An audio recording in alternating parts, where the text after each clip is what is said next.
Mathew. So today we're going to be reading Matthew chapter 22. Jesus spoke to them again in parables, saying, The kingdom of heaven is like a king who prepared a wedding banquet for his son.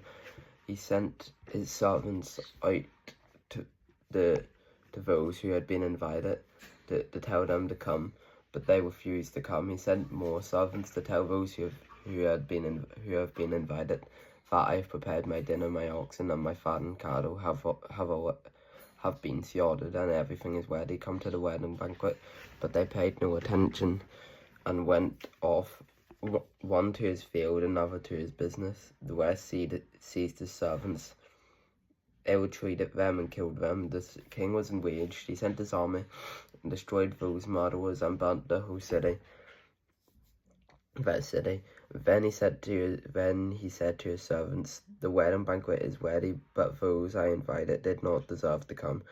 So go to the street corners and invite the banquet anyone you find. So the servants went out to the streets and gathered all the people they could find, the bad as well as the good, and the wedding banquet hall was filled with guests.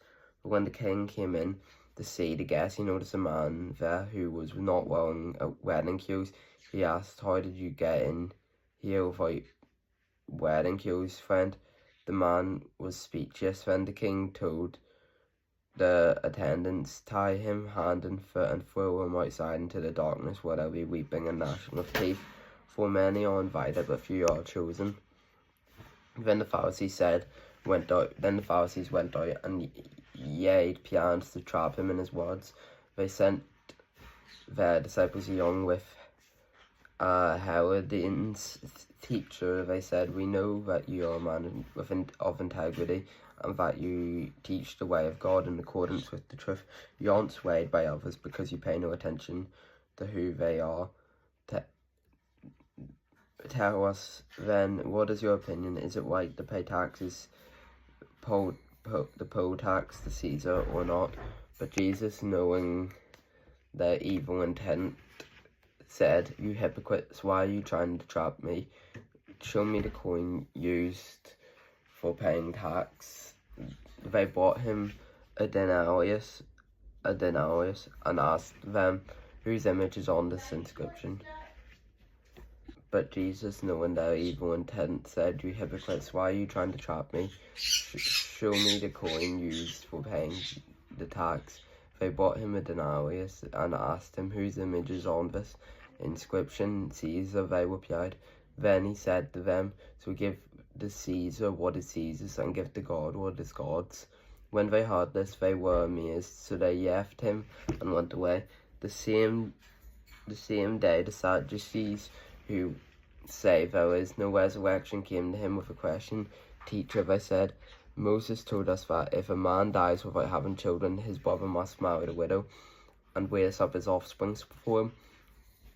Now there are 7 brothers among us. The first one married and died, and he had no children. He left his wife to his brother. The same thing happened to the second and third brother, right down to the 7th. Finally, the woman died. Now, at the resurrection, whose wife will she be of the 7, since they were all married to her? Jesus replied, You are in error, because you do not know the scriptures or the power of God. At the resurrection, people will neither marry nor be given in marriage. They will be like angels in heaven. But about the resurrection of the dead, have you not read what God said to you? I am the God of Abraham, the God of Isaac, and the God of Jacob. He is not the God of the dead, but the living. When the crowd heard this, they were astonished at his teaching. Hearing that Jesus had silenced the Sadducees and Pharisees, one of them, an expert in the law, tested him with this question. Teacher, which is the greatest commandment in the law? Jesus replied, Love the Lord your God with all your heart, and love the Lord your God with all your heart with all your heart and with all your soul and your mind. This is the first and greatest commandment. And the second is like it. Love your neighbour as you love yourself. All the law and the prophets hang on these two commandments. While the Pharisees were gathered together, Jesus asked them, "What do you think about the Messiah? Whose son is he?" "The son of David," they replied. He said to them, "How is it then that David, speaking by the Spirit, calls him Lord? For he says, 'The Lord said to my Lord, sit at my right hand until I put your enemies under feet.' If David calls him Lord, then how can he be his son?" No one said a word in reply, and from that day no one dared to ask him any more questions. Thank you for watching, and tomorrow we're going to read Matthew chapter 23.